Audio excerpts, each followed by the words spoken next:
Who needs customer service skills? Well, when most of us got into IT, we certainly weren't thinking about customer service skills, not one little bit. We did it because we were fascinated by technology. For many people, a career in IT was a natural outgrowth of gaming. For others, it came from tinkering with technology.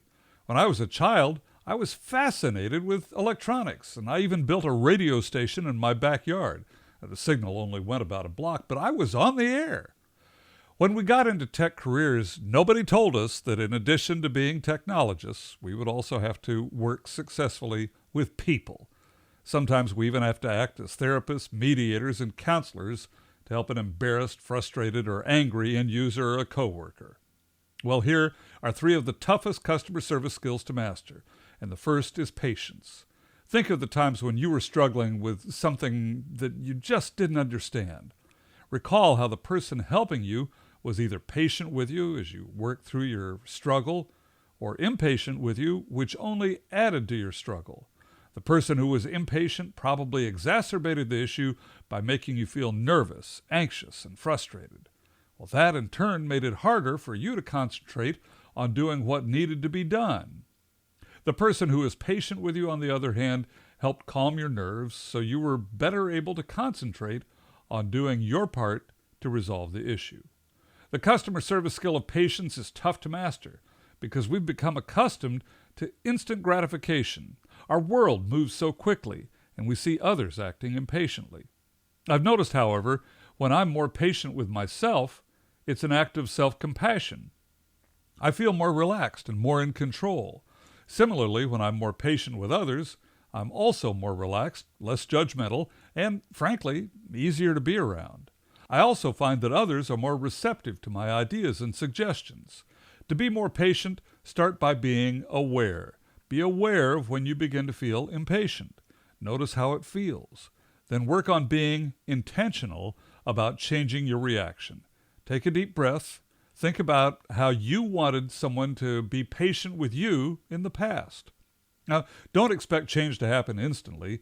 You may need to practice this before it becomes natural. In other words, you may need to be patient on learning to be more patient. The second difficult skill to master is empathy. If it seems like empathy is nearly always part of discussions about customer service skills, well, that's because it is. One of the most basic ideas in customer service is to put yourself in the customer's position, to try to feel what they're going through when they contact you for assistance. You must be careful, however, not to project your wants and needs onto your customer or coworker. For example, you may prefer a customer service agent to avoid small talk and just get right to work fixing your issue. That's how I feel. Your customer, however, may need more of a personal touch. They may be embarrassed by what happened and need some assurance that others have dealt with similar problems. Empathy is your ability to imagine what the other person is going through from their perspective, not yours. This requires you to be aware of how the other person is feeling and intentional about tailoring your words and actions to their individual needs. Psychologist and author Brené Brown commented, "Empathy is connection." To be more empathetic, start by realizing that different people have different needs, and what works for you may not work for someone else.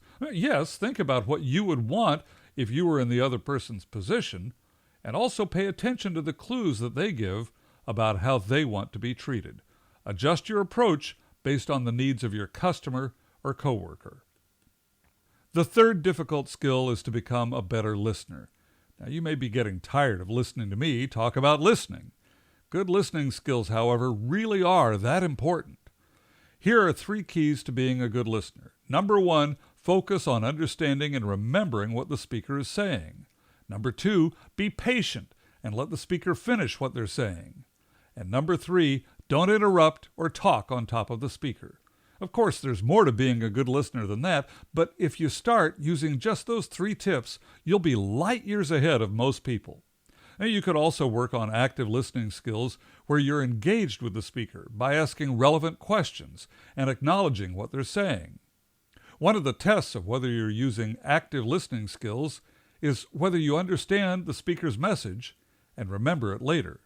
So, to be a good listener, focus on what the speaker is saying, be patient, and don't interrupt or talk over the speaker.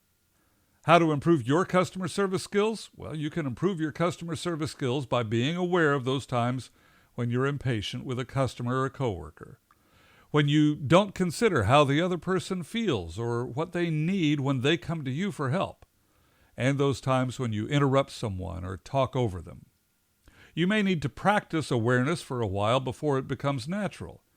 Once you're aware of those behaviors, you can then be intentional about changing yourself to be more patient, more empathetic, and a better listener. Ready to take your customer service skills to the next level? Enroll your team now in Compassionate Geek IT customer service training so they can work better together, get things done, and take care of customers. Visit CompassionateGeek.com or click on the link below.